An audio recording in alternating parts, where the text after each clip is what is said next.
Olá pessoal, como estão? Espero que todos estejam bem. Para a gente começar mais essa aula de hoje. Basicamente, pessoal, se tudo correr bem, se o professor não tiver um colapso até o final da aula, brincadeira. Mas enfim, se tudo correr bem, hoje nós chegamos aí, tá? Ao fim do estudo, ou hoje, né? Hoje eu digo com a aula, tá? Com a nossa aula aí. Ao final da aula a gente finaliza, nós vamos conseguir finalizar aí o estudo dos crimes de falso, justamente com o artigo 304, denominado uso de documento falso, né? Este é o nome em iuris do nosso crime em estudo. Lembrando mais uma vez que nós começamos a estudar os crimes de falso, que vem lá no título 10 da parte especial do Código, né?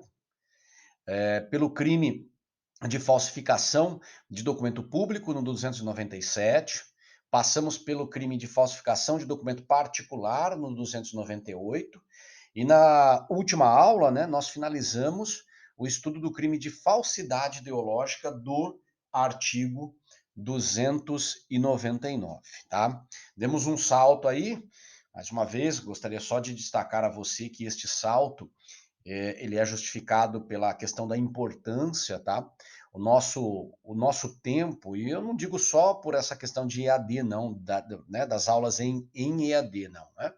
Nós estamos seguindo o cronograma normal. Então, em matéria de importância, aí nós demos esse salto para o artigo 304 e finalizamos, consequentemente, com o estudo do uso de documento falso. Se você for analisar no código, essa é a verdade, nós vamos encontrar outros tipos penais relacionados à questão dos crimes de falso, mas os mais importantes são esses que nós estudamos aí até agora, finalizando com 304, tá? Então, falando aí na questão das noções introdutórias, das notas introdutórias, nós temos que voltar os nossos olhos à redação do artigo 304.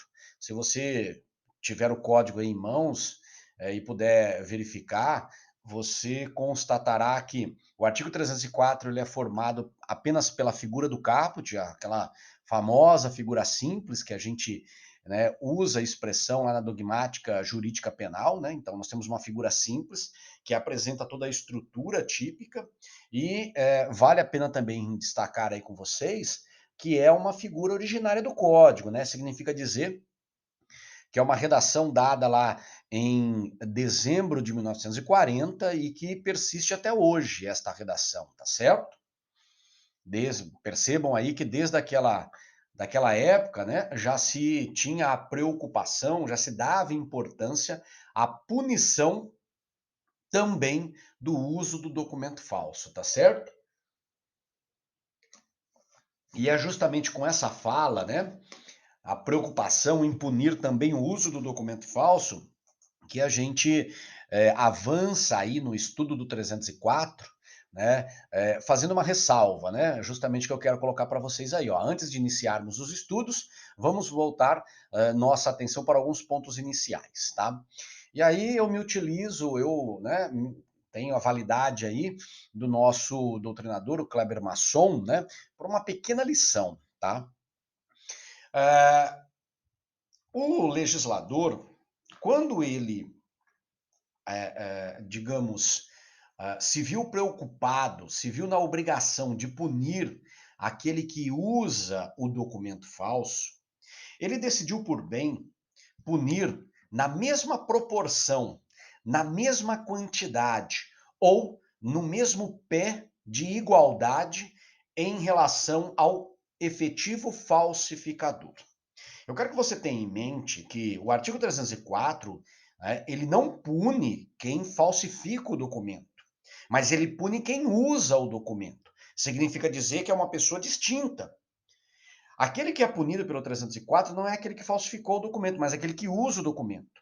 Só que, por uma escolha, então, do nosso legislador, lá em 1940, ele decidiu por bem punir com a mesma quantidade, e você verá adiante, tá? Com a mesma igualdade de rigor, a pessoa que falsifica, e aí a gente pode falar no 297, 298, ou 299, que é os crimes que nós estudamos, como aquele que usa o documento falso. O que a lei faz, nas palavras do nosso Kleber Masson aí, do nosso professor Kleber Masson, o que a lei faz, na verdade, é equiparar, diante de um mesmo patamar, de uma mesma linha, dois criminosos, com duas condutas diferentes. Aquele que falsifica e aquele que usa o documento falso. Olha aí, ó, né? Letra do Kleber Masson. Ó. Depois de incriminar a falsificação de diversos documentos, públicos e particulares, que é o que a gente estudou, o legislador voltou a sua atenção que para o uso desses papéis. E ele conclui dizendo que, ó, tão criminoso quanto a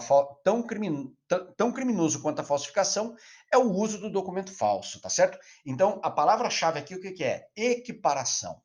Equipara-se aquele que falsifica enquanto criminoso com aquele que usa o documento falsificado. São criminosos que merecem a mesma punição, tá certo?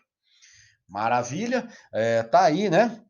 A razão desta nossa afirmação, deste nosso ensinamento, tá? O 304, ele é classificado como um crime remetido. Por quê? Porque o preceito secundário da norma penal, né, determina, enquanto aplicação de pena, a referência a um outro tipo penal. E aí eu vou pedir para você voltar os seus olhos para essa figura em vermelho abaixo aí, né? À sua direita abaixo. Olha em letras garrafais, né? Pena, a cominada falsificação ou a alteração.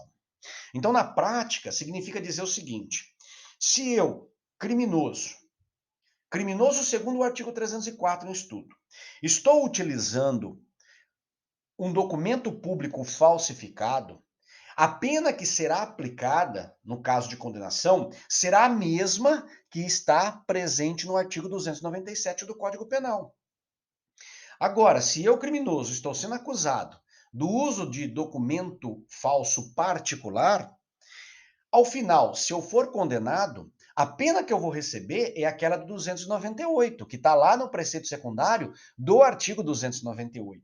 E assim por diante. Se eu fui flagrado utilizando um documento falso, ideologicamente falso, a pena a ser aplicada, no caso de uma eventual condenação, será aquela pena prevista no artigo 299, no preceito secundário da norma do artigo 299, tá certo? Lembrando que o 299, né, ele faz uma distinção, né? Quando você falsifica ideologicamente um documento público e quando você falsifica ideologicamente um documento particular. E lá ele faz essa distinção, tá certo? Vamos lembrar. Então aqui, a pena a ser aplicada no 304 não é uma pena fixa que está direto no dispositivo legal aqui. Não. Vai depender o quê? Da qualidade do documento e da forma e da natureza da falsificação que eu estou utilizando. Se é uma falsificação material ou ideológica e, consequentemente, se é um documento público ou se é um documento particular. Eu tendo essa concepção, eu vou até lá. Tá certo?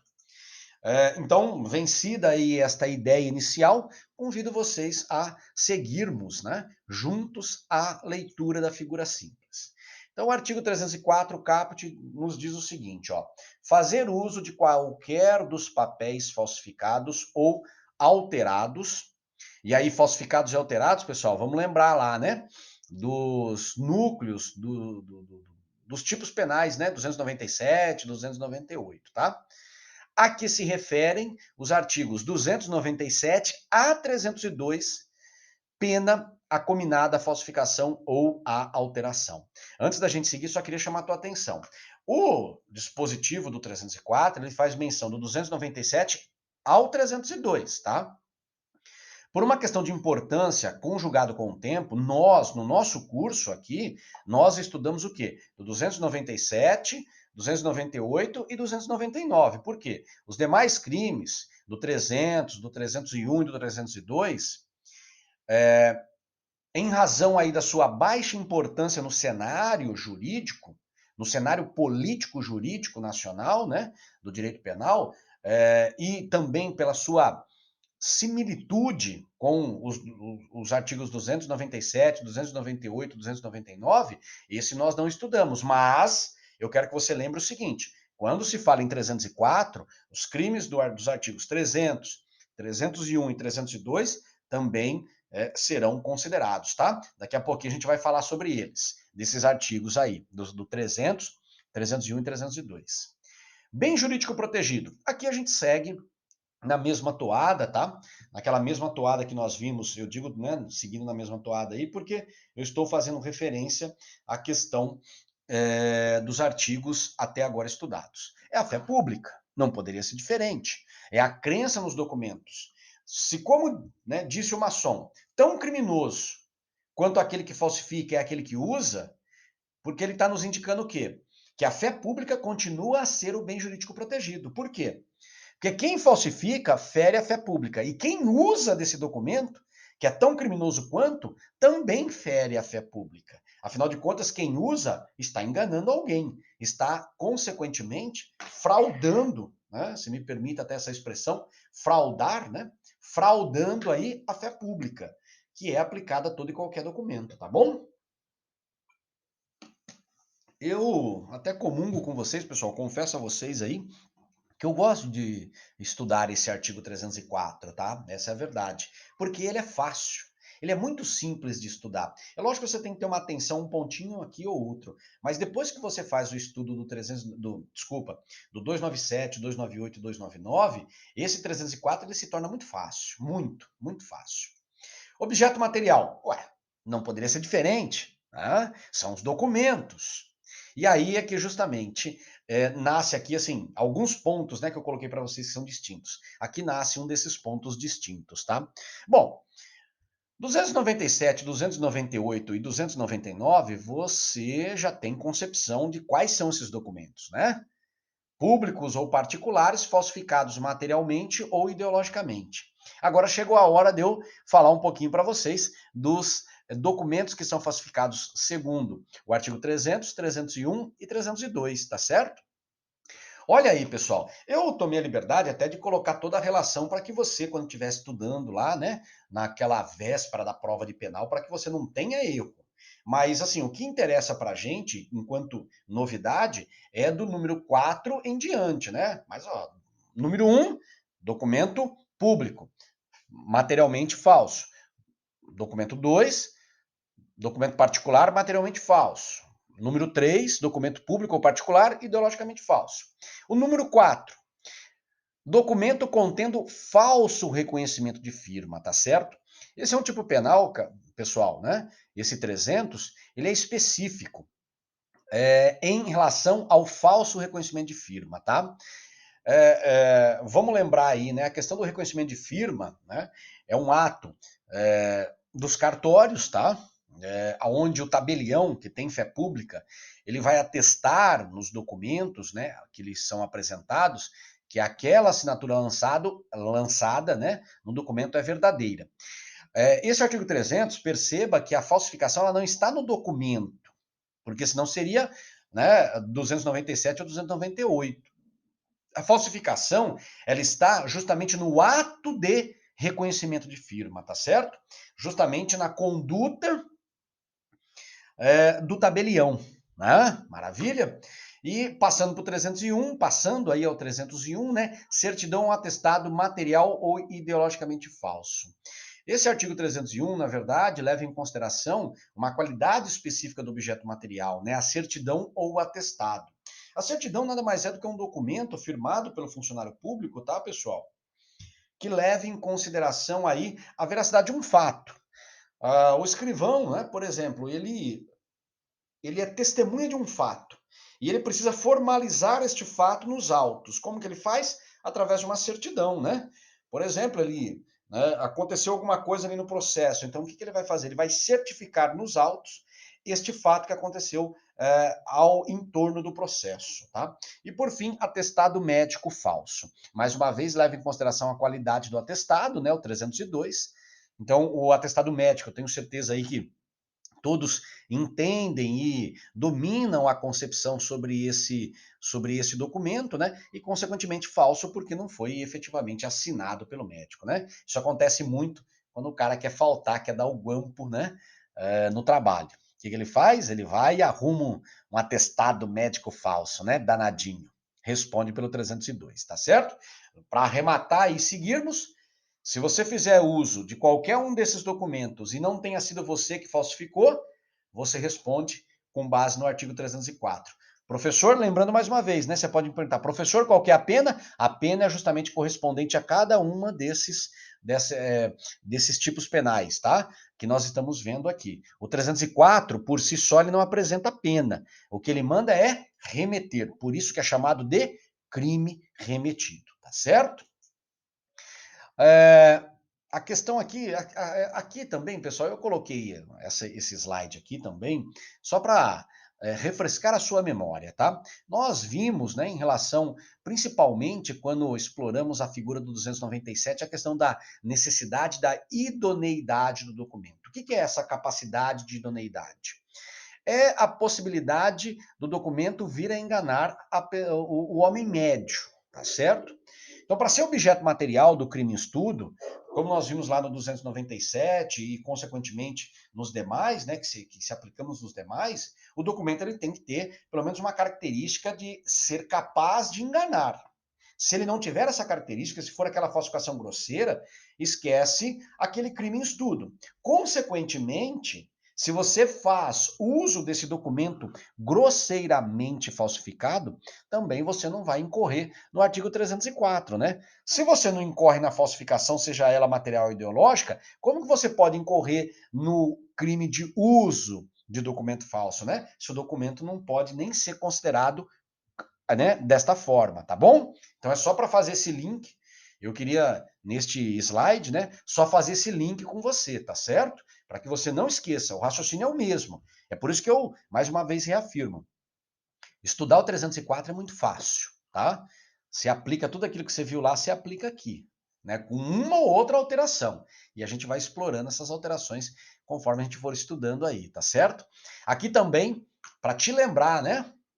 Para lembrar aí, refrescar sua memória, tirar a poeirinha da tua cabeça aí.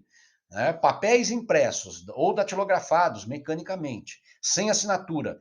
Isso é documento apócrifo, não vale para nada. Lembram das características que o documento precisa apresentar para ser objeto material dos crimes de falso em estudo? Né? Olha, tem que ter lá a assinatura, né? Tem que ter a pessoa determinada, né? Tem que saber de que punho que saiu. Né? É um dos requisitos, forma escrita, tem que ter pessoa determinada, tem que fazer prova de um fato, né, juridicamente relevante, né? E assim também lembrando que as fotocópias sem autenticação, como nós vimos lá, também não poderão ser objeto do crime material em estudo, tá certo? Esse slide aqui, pessoal, mais uma vez, o objetivo era apenas relembrar a você que se não pode ser objeto material lá, não pode ser objeto material aqui também, tá? E este lá que eu digo são os crimes que nós já estudamos, tá? Perguntinha básica de prova aí. Mas, e na hipótese de alguém sofrer prejuízo diante de um desses documentos? E prejuízo, entenda-se, tá? Prejuízo financeiro. Como que a gente trabalha? Né? Com essas, né, um documento grosseiramente falsificado, ou então, se aquele cidadão, né, acaba sofrendo algum tipo de prejuízo financeiro, levando em consideração um documento apócrifo que não tem assinatura, que foi impresso, mas não tem assinatura. O cidadão restará enquanto conduta na impunidade? E aí, né, mais uma vez, nós já trabalhamos também esse aspecto, este cenário, né? Quando falamos lá, relembramos aqui, né, nos resta falarmos, né, em estelionato, tá certo, pessoal? Tudo bem que o crime em estudo ele deve ser desconsiderado, porque, afinal de contas, né, um documento que não tem capacidade de enganar ou um documento que não tem assinatura não pode ser objeto. Mas a gente não pode esquecer o quê? Que a coitada da vítima sofreu aí, né? Um prejuízo financeiro, uma diminuição no seu patrimônio, e esta conduta ela pode ser perfeitamente estampada no artigo 171 do Código Penal, que nós já estudamos quando ao final do quinto termo, tá certo? Da ementa do nosso quinto termo. Núcleo do tipo. Aqui tem uma coisinha interessante, né? Uma novidade, podemos assim dizer, no estudo, tá certo? O verbo aí é o fazer uso, né? Veja primeiro aí a questão da conjugação, tá? Fazer uso. Essa é uma necessidade que o tipo penal nos apresenta para o entendimento da conduta típica. Se eu ficasse apenas no fazer, ou se eu ficar apenas no uso, né, eu não consigo conjugar, né, a conduta necessária para a ocorrência do crime. Esta é a verdade. Então eu preciso, enquanto núcleo do tipo, conjugar. Tá? Alguns tipos penais no Código Penal você vai encontrar essa necessidade. Fazer uso. Esta é a combinação que é considerada como núcleo do tipo, como conduta, né? Falando aí mais tecnicamente, é como a conduta. E necessariamente deve ser entendida como a utilização, como o emprego, tá? De qualquer dos papéis relacionados lá nos artigos 297 a 302 do Código Penal. Então, é um crime de forma livre, diga-se passagem, porque fala fazer uso, mas não fala como, né? Então, é um crime de forma livre. Significa dizer que eu posso fazer uso no banco, eu posso fazer uso numa agência do INSS, eu posso fazer uso numa relação privada, eu posso, enfim, fazer uso nas mais diversas instituições, nas mais diversas pessoas jurídicas ou até mesmo pessoa física. Eu posso apresentar, né, como a gente vai ver adiante, tem alguns exemplos disso, né? Eu posso apresentar diante de uma exigência feita por uma pessoa física, tá? Então, esse fazer uso é amplo, tá certo? E a gente vai ver um pouco até mais adiante, eu já confesso, né, que até esse fazer uso, pelo simples fato de eu realizar uma conduta. E não é a conduta criminosa, não, tá? É uma conduta, digamos, normal do dia a dia aí. Mas a gente vai chegar nessa questão aí, ó. E a conduta de possuir? Essa é uma pergunta jurisprudencialmente feita. Vamos lembrar aí, ó. Estamos falando, enquanto núcleo, fazer uso. Eu estou utilizando. Eu estou apresentando a quem me exige o documento. Mas e o simples fato de eu ter o documento no meu bolso? E lembrando, hein, pessoal, para distinguir lá dos crimes de falsificação de documento público ou particular ou da falsidade ideológica. Não fui eu, tá? No caso do possuir aí, não sou eu que falsifiquei, né? Porque assim, se fosse eu que falsifiquei e eu tivesse com o documento no meu bolso, mesmo que tivesse passado 6 meses, eu já falei para vocês, é crime informal, responde. Mas e aqui? Eu não, digamos assim, né? Eu não sou a pessoa que efetivamente falsifiquei o documento. Ponto. Mas eu tô com esse documento no meu bolso. O simples fato de eu ter esse documento no meu bolso já é suficiente para afirmar que o cidadão está fazendo uso desse documento? Não, né? Tá aí o nosso ministro Dias Toffoli, atual presidente do STF, né?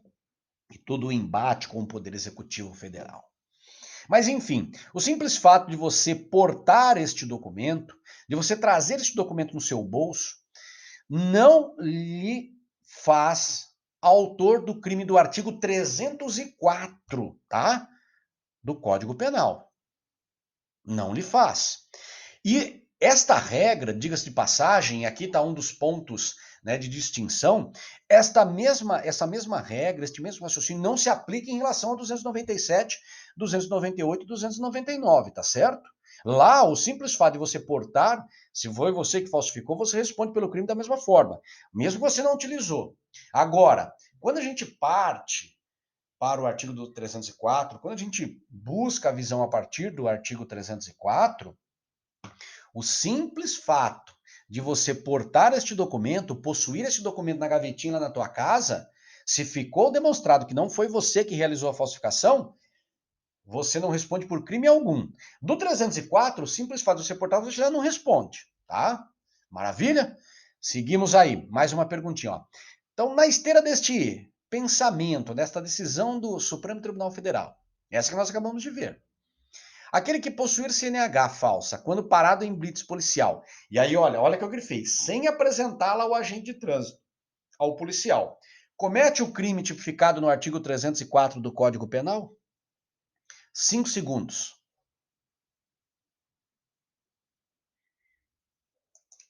Comete. Pratica o crime em estudo. Aí tua cabeça deve estar assim, poxa, professor, mas agora eu não estou entendendo mais nada. Com base lá no posicionamento do Toffoli, o senhor afirmou, o Toffoli nos afirmou, que o simples fato de você portar o documento sem apresentá-lo não é crime. A pergunta ali fala o seguinte, que você está com o documento no bolso, dirigindo o teu carro e é parado na blitz. Você não apresenta o documento. Como que você responde, então, pelo uso de documento falso? Tá? Isso assim, mas, e considerando, tá, pessoal? Não foi aquele cidadão que falsificou o documento. Como que você, então, pode responder pelo uso do documento falso? Essa resposta, pessoal, ela vem fundamentada justamente no artigo 159, parágrafo 1º do Código de Trânsito Brasileiro, que está aí à tua esquerda. Quando você toma a direção de um veículo automotor, a lei entende, e a lei eu digo é justamente o 159, parágrafo 1º do CTB, entende que você, durante todo aquele período de condução do veículo, você está utilizando da CNH. Por quê? É obrigatório o porte da permissão para dirigir ou da carteira nacional de habilitação quando o condutor estiver à direção do veículo. É uma conditio sine qua non, se me permitam aí, né, lembrar do nexo de causalidade, né? Ou seja, para você conduzir, mesmo que o policial não lhe exija a carteira nacional de habilitação, você está fazendo uso dela. Essa é a verdade. Pela força normativa do artigo 159, parágrafo 1º do CTB. Por isso, que se você for flagrado na condução do veículo, e mesmo que você não apresentar a CNH, você está cometendo o crime de uso de documento falso, tá certo? Maravilha, mais uma questãozinha de prova, né? Então, partindo desse pensamento, aquele que apresenta documento falso diante da exigência do agente público comete o crime em estudo, e perceba que eu gravei aí a questão da exigência, tá? O que eu quero dizer é o seguinte, diferente do cenário anterior, aqui o nosso criminoso efetivamente apresenta o documento.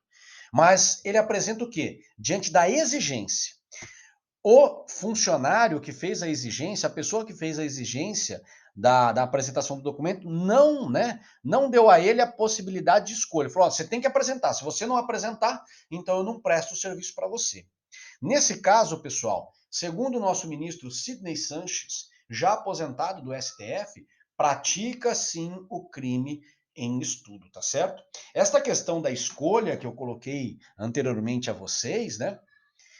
Ela não é levada em consideração, segundo a decisão do nosso ministro Sidney Sanches, tá? O que ele quer dizer, em outras palavras, né? O que ele está querendo nos ensinar é o seguinte: não, você tem sim, né? Você tem sim um poder de escolha.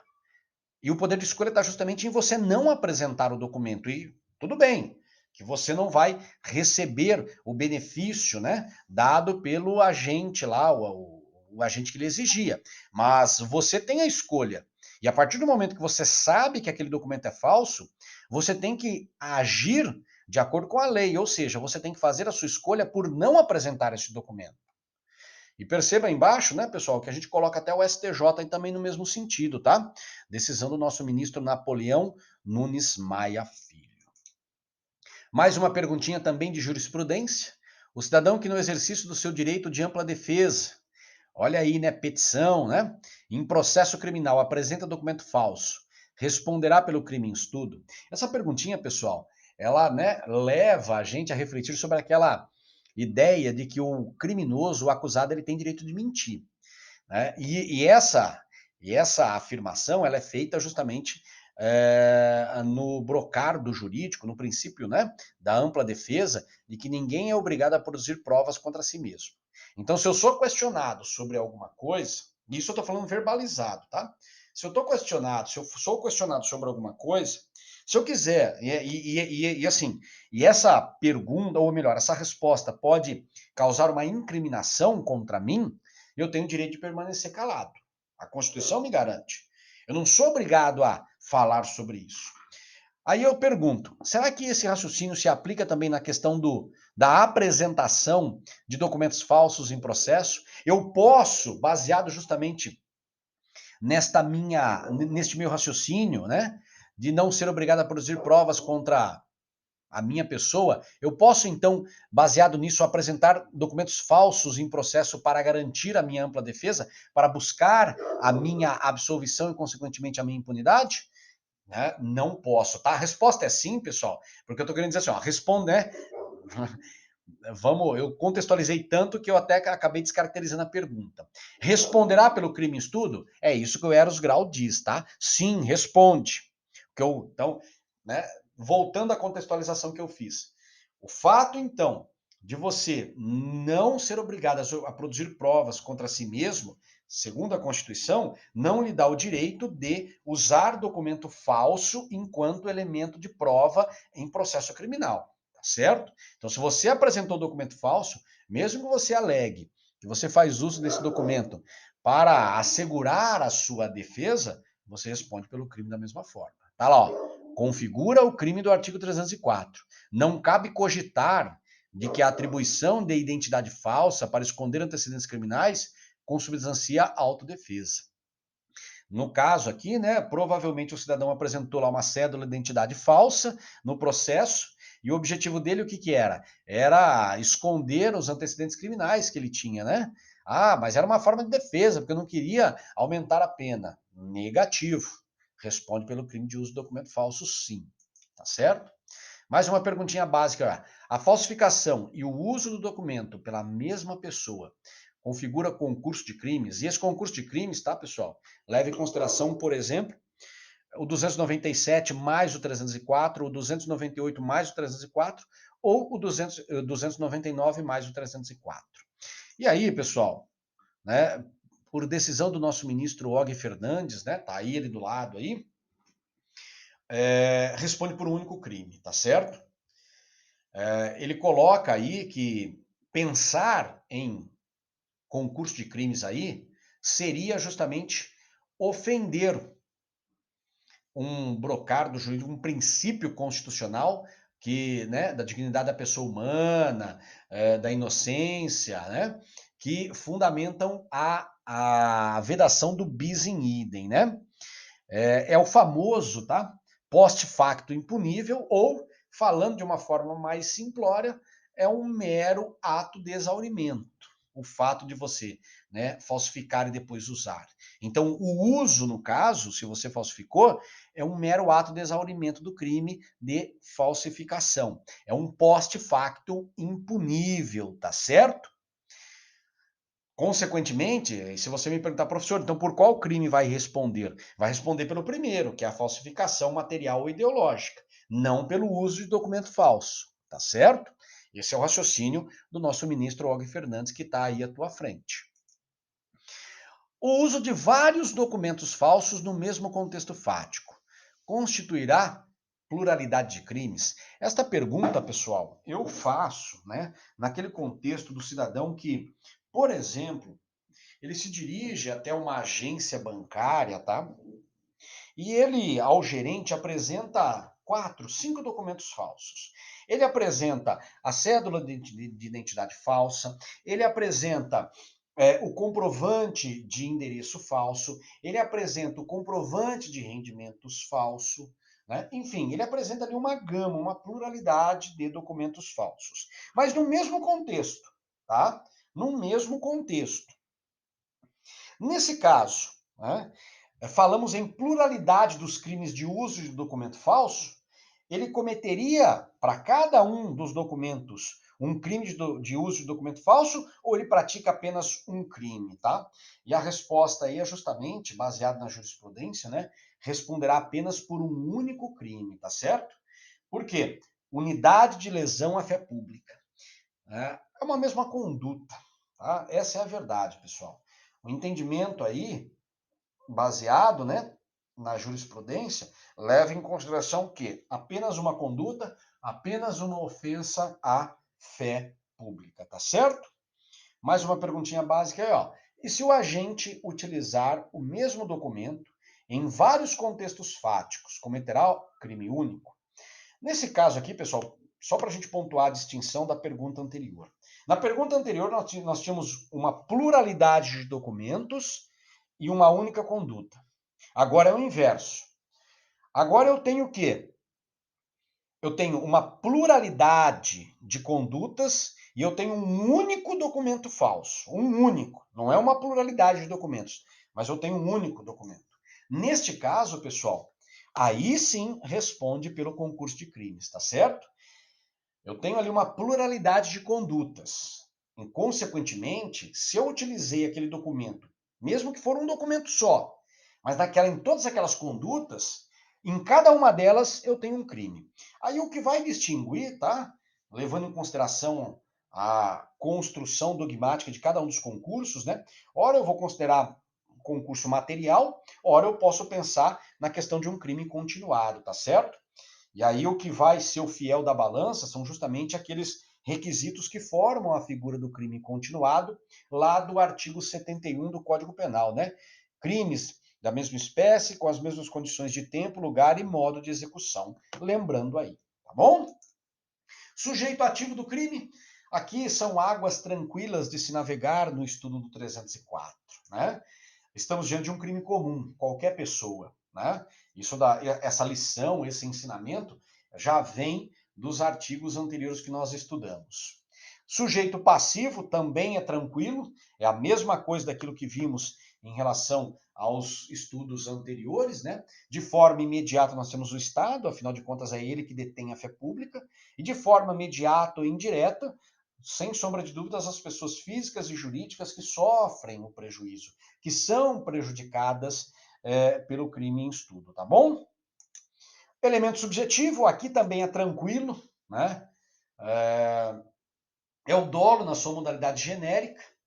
Quero só chamar a sua atenção, né? Quando a gente fala aí no dolo em sua modalidade genérica, eu quero dizer a você que nós estamos com a mesma concepção que nós vimos em relação aos crimes de falso estudados anteriormente. Esta é a verdade, né? Não há uma finalidade prevista em lei e a forma culposa não é admitida porque não há previsão expressa, tá certo?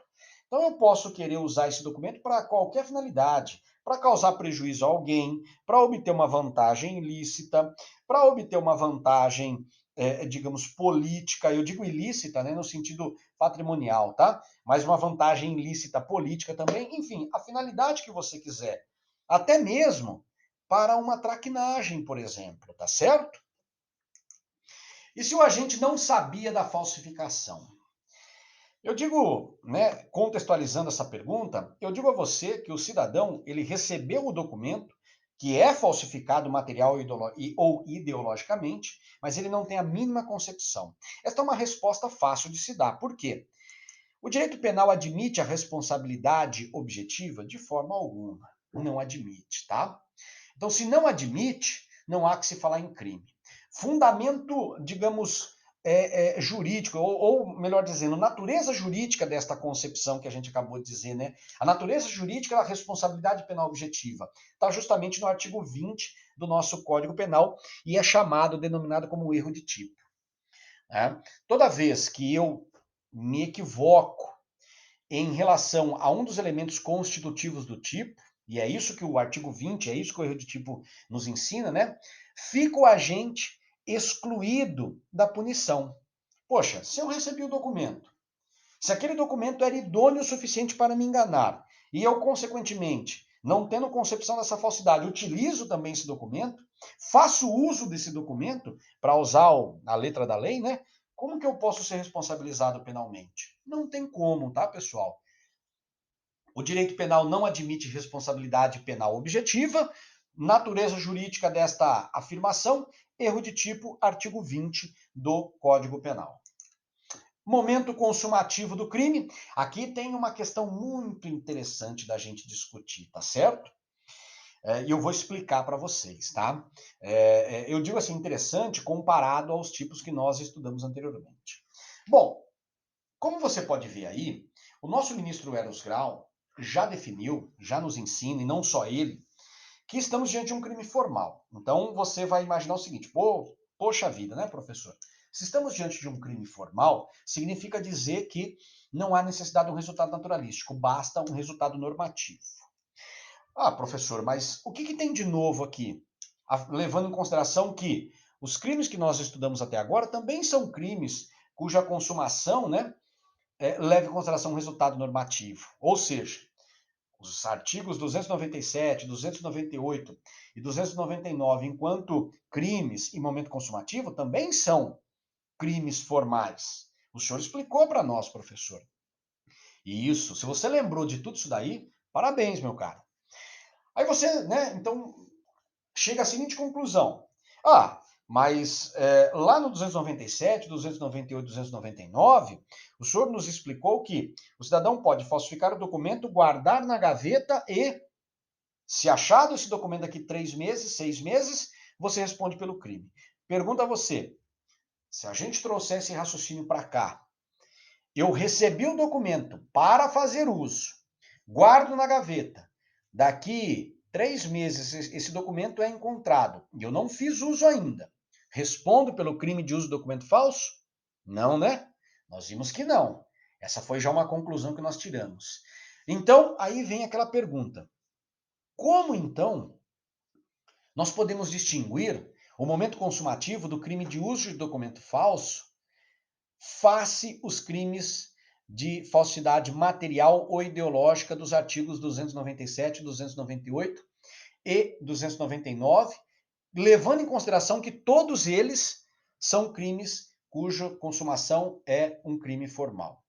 A distinção, pessoal, está justamente, tá, na obtenção da vantagem. Pensem comigo, raciocinem comigo. Quando nós falamos Quando nós estudamos, melhor dizendo, falamos não, mas estudamos, os crimes de falsificação de documento público, falsificação de documento particular e falsidade ideológica, nós pontuamos que a consumação ocorre no momento em que você falsifica. Ou seja, nós temos uma conduta, o falsificar.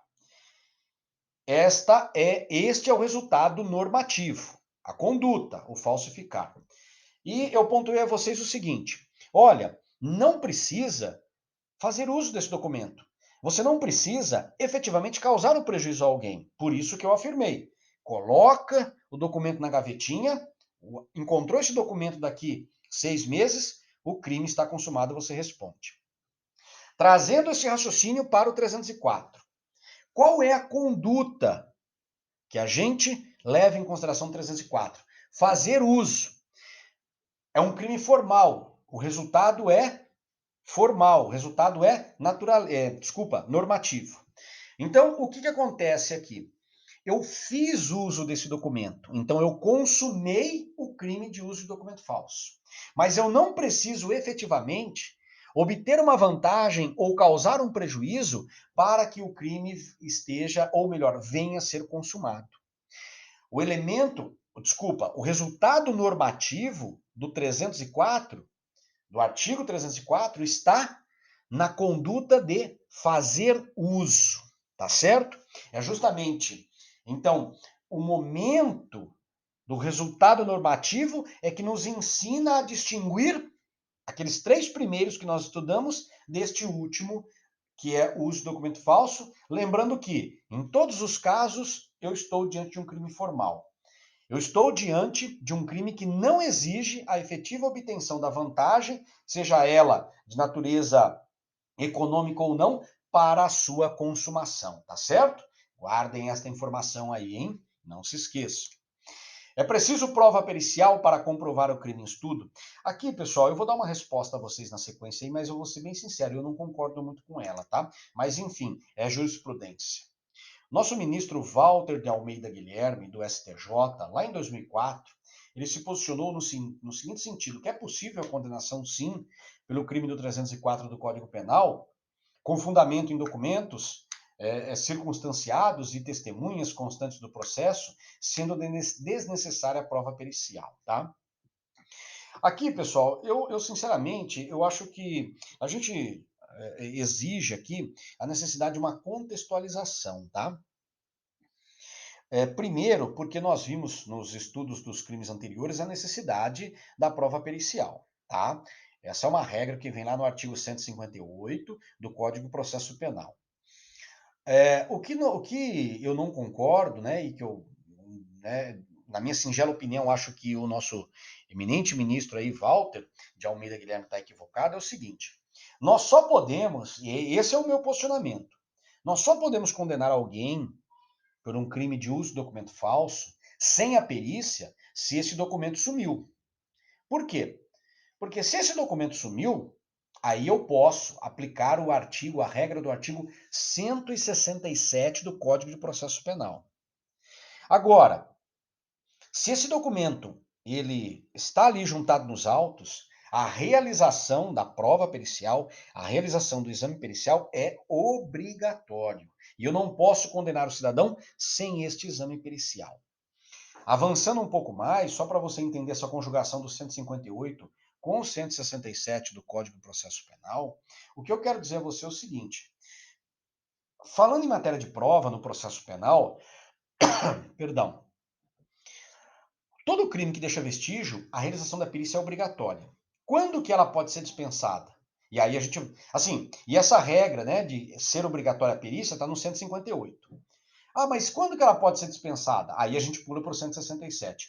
Quando o objeto material a ser periciado desaparece. Aí sim, mas só quando ele desaparece, tá bom?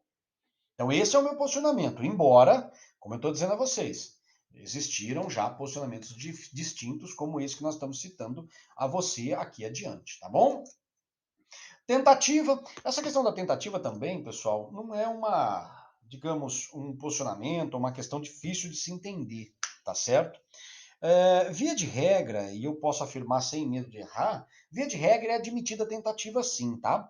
É só o Nelson Hungria que em certa oportunidade pontuou, né, e aí está o fundamento para você entender, né? Pontuou sobre a impossibilidade de se falar em tentativa. Ele, sobre qual argumento, né? Ele falava assim, ó, qualquer começo de uso, para ele já é uso. Para ele já é fazer uso. E considerando que o fazer uso já caracteriza, melhor dizendo, né? Já caracteriza o resultado normativo do crime, então nós estamos diante, né, do crime consumado e não do crime tentado, tá certo? Quero só destacar para vocês aí que essa questão do Nelson Hungria aí, né? Esse posicionamento do Nelson Hungria é um posicionamento minoritário, tá? O que prevalece de uma forma geral hoje é a possibilidade, sim, da tentativa sem medo de errar, tá certo?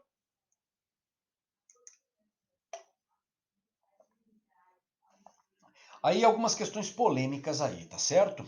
Algumas questõezinhas polêmicas, são rápidas também, tá? Uso de passaporte falso. Essa é uma matéria até de natureza processual, pessoal, mas eu tomei a liberdade para trazer a vocês aí um pouquinho desse estudo, tá?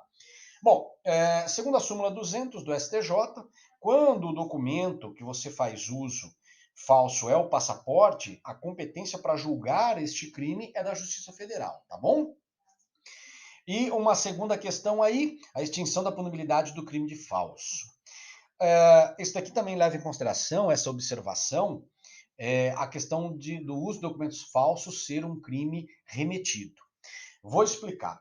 Quando você, ou melhor, quando nós vimos lá no início a leitura do artigo 304, nós vimos o seguinte: olha, a punição é aquela correspondente à falsificação de documento.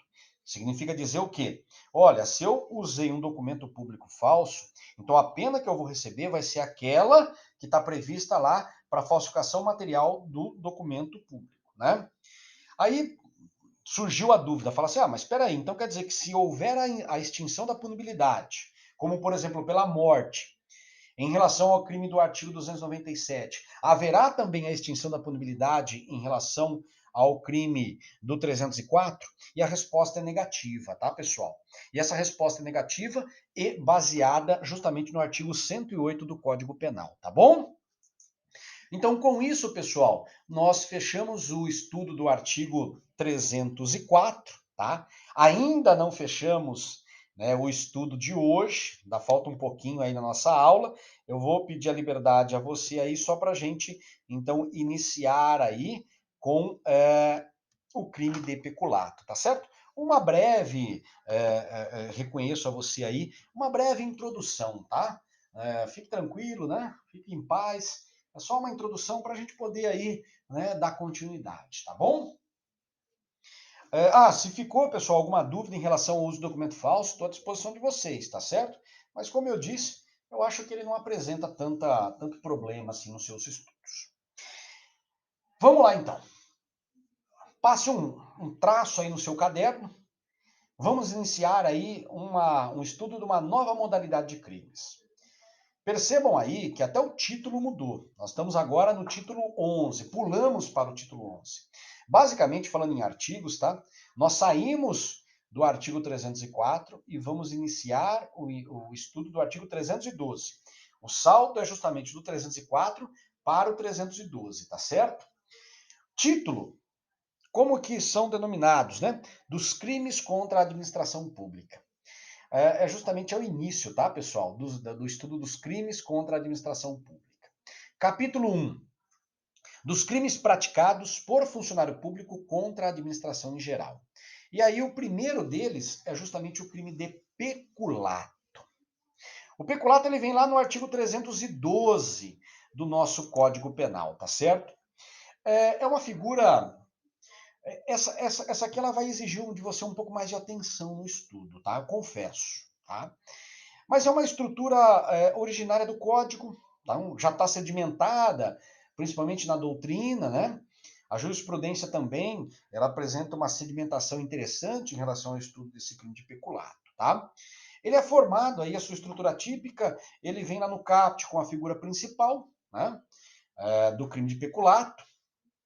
Depois nós temos ali, no parágrafo 1º, aquilo que convencionou-se chamar de peculato furto, que nada mais é do que uma figura equiparada. No parágrafo 2º, nós temos o famoso peculato culposo, tá? Que a gente vai ver mais adiante aí também, que é muito criticado pela doutrina, esta figura. E, por fim, no artigo 312, parágrafo 3º, nós temos uma causa de extinção da punibilidade, especificamente em relação ao peculato culposo, tá bom? A palavra peculato, né? Só para que você possa entender o significado. Quando se fala na questão do peculato, pessoal, a referência que se tem é a proteção, né? Enquanto norma penal, é a proteção dos bens afetos à administração pública, tá?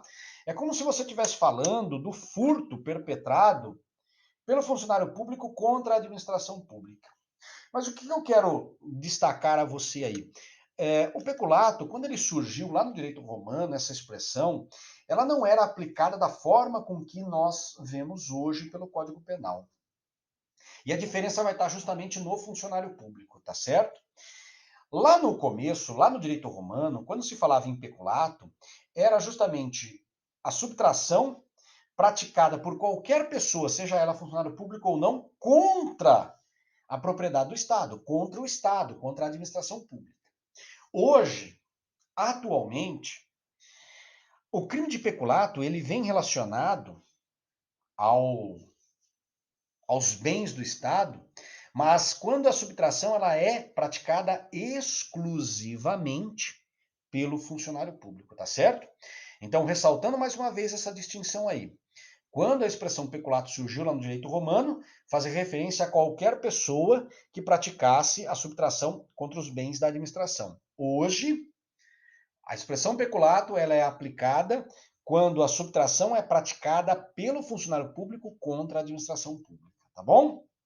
Por isso que ele inaugura o capítulo 1, né, dos crimes praticados por funcionário público contra a administração pública, tá certo? Maravilha! Aqui também é uma questão interessante, tá? A questão da divisão ou das espécies que nós encontramos no artigo 312, tá? E nós vamos assim, e essa é importante pontuar, porque nós vamos seguir desta forma, tá? O crime de peculato do 312, na verdade, ele nos apresenta aí 4 espécies, tá?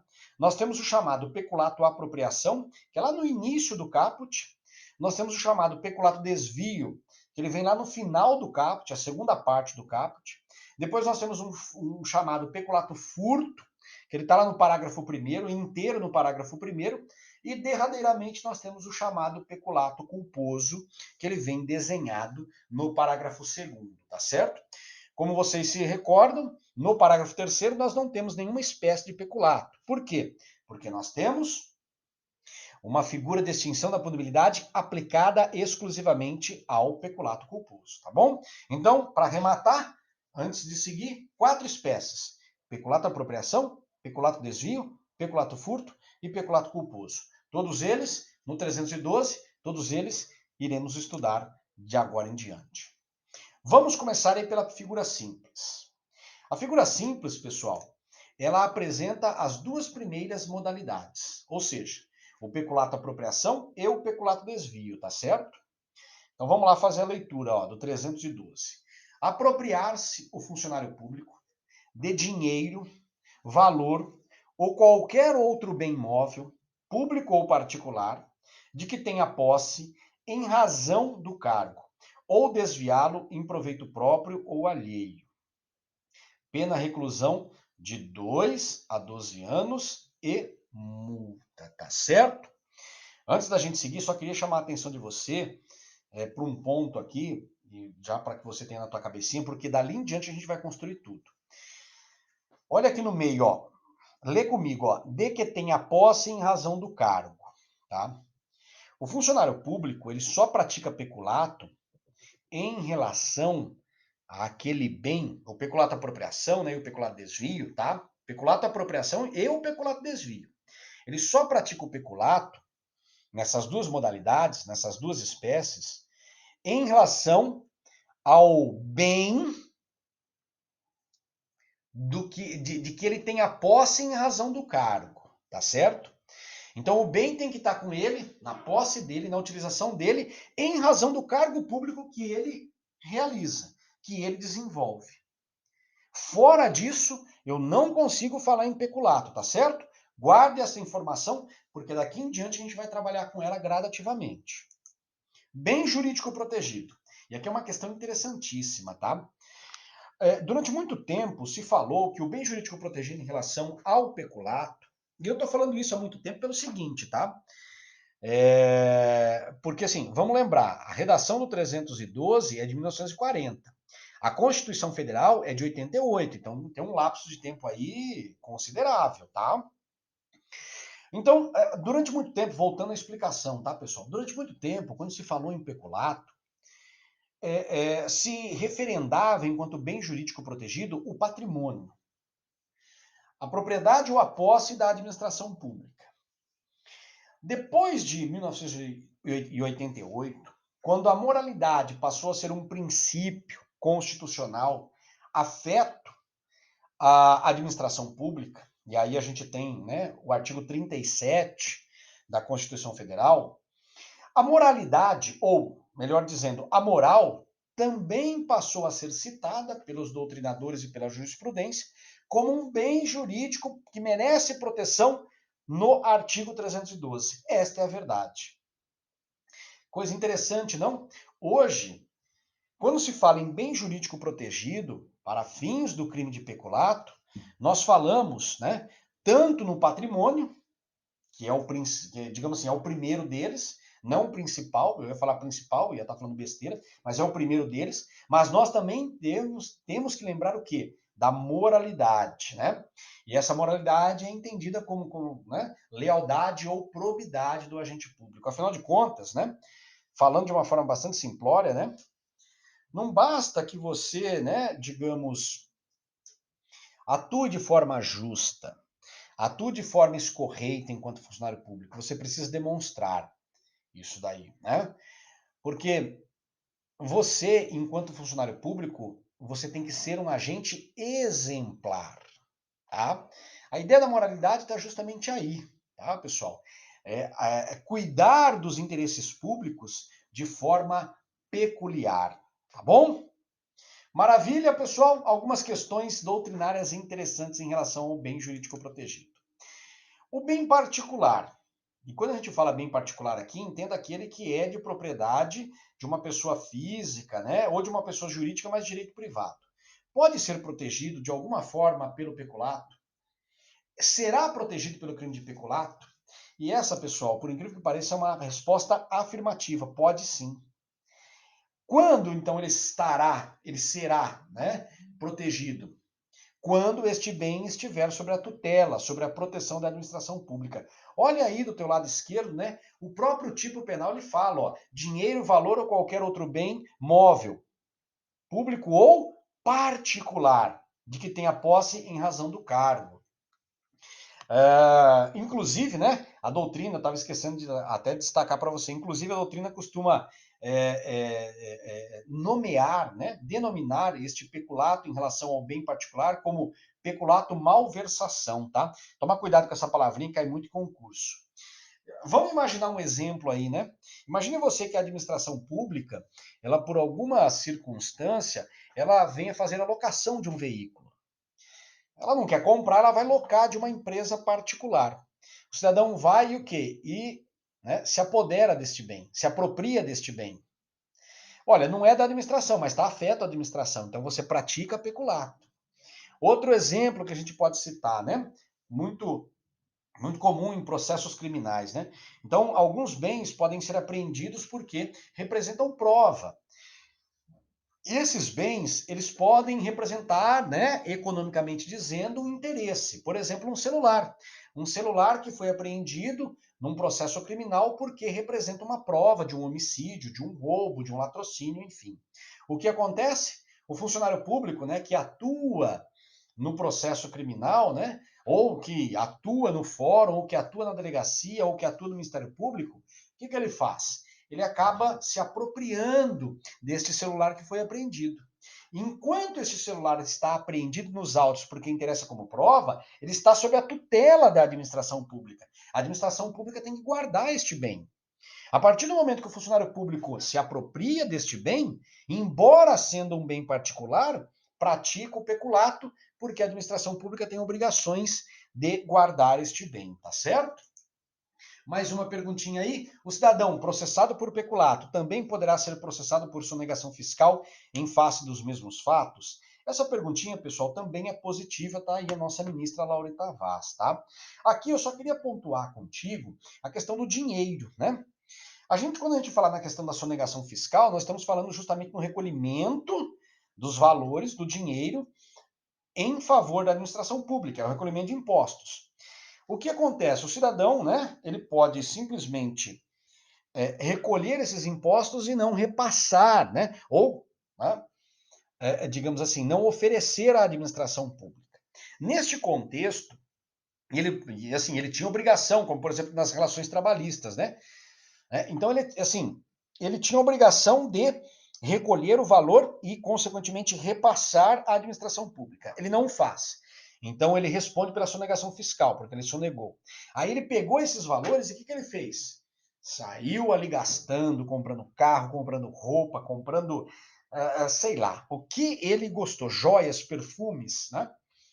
O que ele também responde nesse caso? Porque ele passou, né, a agir como dono, então, consequentemente, se apropriou desses valores. Responde também pelo danadinho do crime de peculato em estudo, tá certo? Objeto material do crime em estudo. Pessoal, com o objeto material do crime em estudo, como falei para vocês, né, a gente só ia dar uma introdução. Com o objeto material do nosso crime em estudo, eu peço licença a vocês para que a gente possa aí, então, encerrar a nossa aula de hoje, tá? Eu gostaria de deixar como recado para vocês aí, né, o meu compromisso em estar com vocês. Alguma dúvida, estou à disposição tanto pelo WhatsApp quanto pelo e-mail. E na segunda-feira retomamos aí as aulas, tá certo? Se cuidem nesse período de pandemia aí, usem máscaras e fiquem com Deus.